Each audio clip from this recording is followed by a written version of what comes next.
السلام عليكم ورحمة الله وبركاته. الحمد لمن تفرد بالقدم وكل شيء ما سواه مسبوق بالعدم، والصلاة والسلام على سيد العرب والعجم. أما بعد فأعوذ بالله من الشيطان الرجيم. بسم الله الرحمن الرحيم. لقد كان لكم في رسول الله أسوة حسنة. صدق اللہ العظیم. قدم قدم پہ برکتیں، نفس نفس پر رحمتیں، قدم قدم پہ برکتیں، نفس نفس پر رحمتیں. جہاں جہاں سے وہ شفیع آسیہ گزر گیا، جہاں نظر نہیں پڑی وہاں ہے رات آج تک، وہی وہی سحر ہوئی جہاں جہاں سے گزر گیا. انتہائی باوقار معزز سامعین کرام، آج میں آپ احباب کے سامنے جس موضوع سخن پر گفتگو کرنا چاہتا ہوں وہ ہے سیرت النبی آخر الزمان صلی اللہ علیہ وسلم. سامعین محترم، آپ کو معلوم ہے کہ ہر شخص کی زندگی کے 3 ادوار ہوا کرتے ہیں: بچپن، جوانی، بڑھاپا. اور یہ بھی سیرت نگاروں، مقرروں، خطیبوں، دانشوروں اور ادیبوں کا اصول ہے کہ جب بھی کسی شخصیت کی سوانح عمری لکھی جاتی ہے یا بیان کی جاتی ہے تو اس کا آغاز بچپن سے کیا جاتا ہے اور بڑھاپے پر ختم کیا جاتا ہے. لیکن میرے محبوب پیغمبر ساقی کوثر، شافی محشر، محمد مصطفیٰ احمد مجتبیٰ صلی اللہ علیہ وسلم کی حیات طیبہ مبارکہ کا آغاز بھی عجیب ہے اور اختتام بھی عجیب ہے.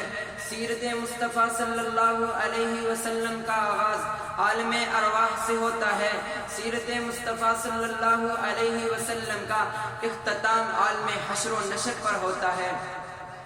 یہی وجہ ہے کہ کسی نے ام المؤمنین سیدہ عائشہ رضی اللہ تعالی عنہا سے حضور اکرم صلی اللہ علیہ وسلم کی سیرت کے بارے میں پوچھا تو آپ نے کہا کیا تم قرآن نہیں پڑھتے؟ پورا قرآن میرے آقا کی سیرت ہے.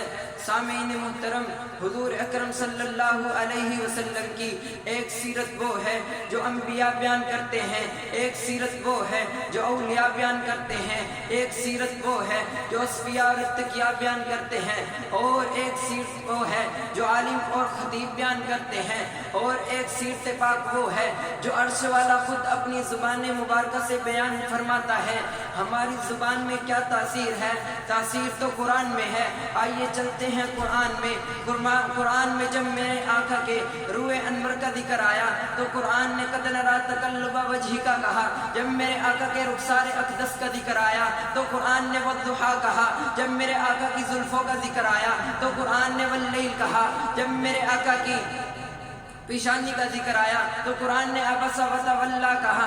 جب میرے آقا کی دعوت و تبلیغ کا ذکر آیا تو قرآن نے یا ایھا المدثر قم فانذر کہا. جب میرے آقا کی عبادت کا ذکر آیا تو قرآن نے یا ایھا المزمل قم اللیل الا قلیلا کہا. جب میرے آقا کی گفتار کا ذکر آیا تو قرآن نے وما ینطق عن الہویٰ کہا. جب میرے آقا کی آنکھوں کا ذکر آیا تو قرآن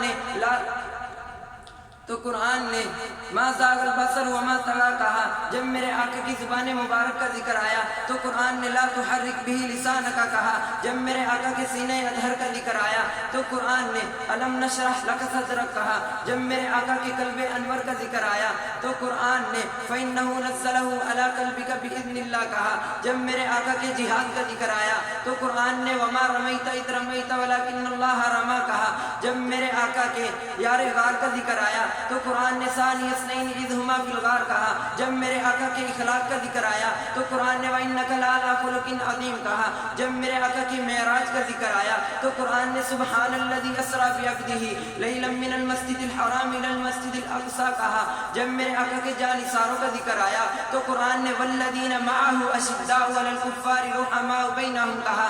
جب میرے آقا کی امت کا ذکر آیا تو قرآن نے امتا وسطا کہا. جب میرے آقا کے مرتبہ اور مقام کا ذکر آیا تو قرآن نے ورفعنا لک ذکرک کہا. جب میرے محبوب پیغمبر ساقی کوثر، شافع محشر کے اسوہ حسنہ کا ذکر آیا تو قرآن نے لقد کان لکم فی رسول اللہ اسوۃ حسنہ کہا۔ یہیں پر ہی بس نہیں، سامعین محترم، حضور اکرم صلی اللہ علیہ وسلم کا حسن بھی کامل ہے، علم بھی کامل ہے، حلم بھی کامل ہے، صداقت بھی کامل ہے، عدالت بھی کامل ہے، امانت بھی کامل ہے، شجاعت بھی کامل ہے، سخاوت بھی کامل ہے، رسالت بھی کامل ہے، سیرت بھی کامل ہے۔ بلکہ میرا تو دعویٰ ہے میرے محبوب پیغمبر ساقی کوثر، شافع محشر، محمد مصطفیٰ احمد مجتبیٰ کی سیرت کو اقوام عالم جیسے جیسے سمجھتے جائیں گے، وہ میرے محبوب پیغمبر کی تعریف کرنے پر مجبور ہوتے جائیں گے۔ وما علینا الا البلاغ۔